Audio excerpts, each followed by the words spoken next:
నేరం అనేది చేసేవాడిని ఆయా రాజకీయ పార్టీల అధినేతలు ఎవరు ప్రోత్సహించరు. నువ్వు వెళ్ళి రేప్ చెయ్యి, నువ్వు వెళ్ళి యాసిడ్ పొయ్యి, నువ్వు వెళ్ళి కత్తి పెట్టు, పొడుగు ఇట్లా ఎవడన్నా చెప్తాడా? అట్లా చెప్పే దరిద్రుడు ఎవడైనా ఉంటాడా? ఉండరు.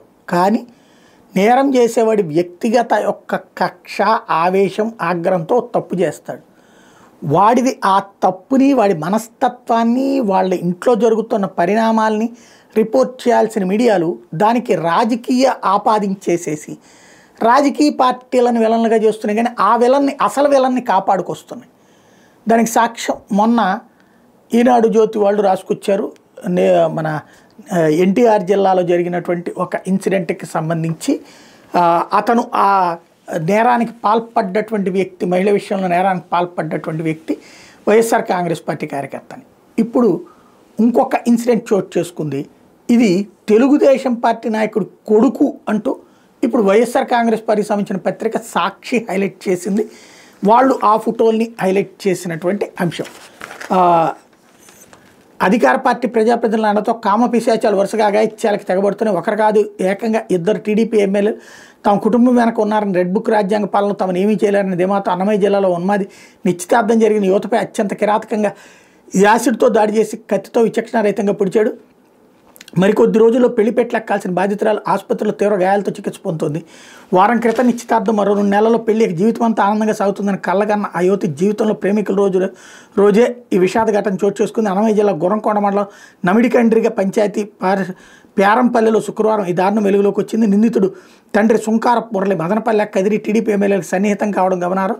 మదనపల్లి టీడీపీ ఎమ్మెల్యే షాజహాన్ బాషా ప్రధాన చెడ్డ అయినట్టు మురళికి టీడీపీలో క్రియాశీల సభ్యత్వం కూడా ఉంది. పేరంపల్లికి చెందిన దాసరి జనార్దన్ రెడ్డమ్మల కుమార్తె గౌతమి డిగ్రీ తర్వాత బ్యూటిషియన్ కోర్సు చేసి మదనపల్లిలోని బ్యూటీ పార్లర్లో పనిచేస్తుంది. మదనపల్లిలోని అమ్మచెరువు మిట్ట ప్రాంతానికి చెందిన టీడీపీ నాయకుడు మురళీ కుమారుడు గణేష్ ప్రేమ పేరుతో బాధితురాలి తీవ్ర వేధింపులకు గురి చేస్తున్నాడు. అతను ఆడాలు భరించలేక బాధితురాలు 3 నెలల క్రితం ఉద్యోగం వదిలేసి సొంత గ్రామమైన పేరంపల్లిలో తల్లిదండ్రుల వద్ద నివసిస్తోంది. పిల్లరికి చెందిన మేనత్త కుమారుడు తమకు తల్లిదండ్రులు వివాహం నిశ్చయం చేశారు. బెంగళూరులో సాఫ్ట్వేర్ ఇంజనీర్గా పనిచేస్తున్నట్టు శ్రీకాంత్ నెల 7వ తేదీ నిశ్చితార్థం ఘనంగా జరిగింది. వచ్చే ఏప్రిల్ 29వ తేదీన వీళ్ళిద్దరికి వివాహం చేయాలని నిర్ణయించారు. ఏడాదిగా బాధితురాలను వేధిస్తున్న నిందితుడు గణేష్ ఆమెను అంతమొందించేది 15 రోజుల కిందట పేరంపల్లికి వెళ్లి రెక్కి నిర్వహించాడు. శుక్రవారం ఉదయం బాధితురాలు తల్లిదండ్రులు పొలం వద్దకు వెళ్లిన సమయంలో ఇంట్లోకి జొరబడి గడి వేశాడు. తనతో పాటు తెచ్చుకుని యాసిడ్ బాటిల్తో ఆమెపై దాడి చేసి బలవంతంగా తాగించాడు. తలపై కూడా పోసాడు. పథకం ప్రకారం తన వెంట తెచ్చుకున్న కత్తితో ఆమెపై దాడి చేసి 10 చోట్ల కత్తితో పొడిచాడు. అనంతరం ఆమె వద్ద నుంచి సెల్ ఫోన్ లాక్కుని పరారయ్యాడు. బాధితురాలు ఇల్లు గ్రామం చివరిలో ఉండటం, అందరూ పొలం పనులకు వెళ్లడంతో ఆ దాష్టికి ఎవరికంట పడలేదు. అయితే తన తల్లి సెల్ ఫోన్ ఇంటి వద్ద నుంచి వెళ్లడంతో తండ్రికి ఫోన్ చేసి సమాచారం ఇచ్చింది. పొలం నుంచి పరుగులు తీస్తూ ఇంటికి చేరుకున్న తల్లిదండ్రులు అపస్మారక స్థితిలో తమ కుమార్తెను చూసి కుప్పకూలిపోయారు.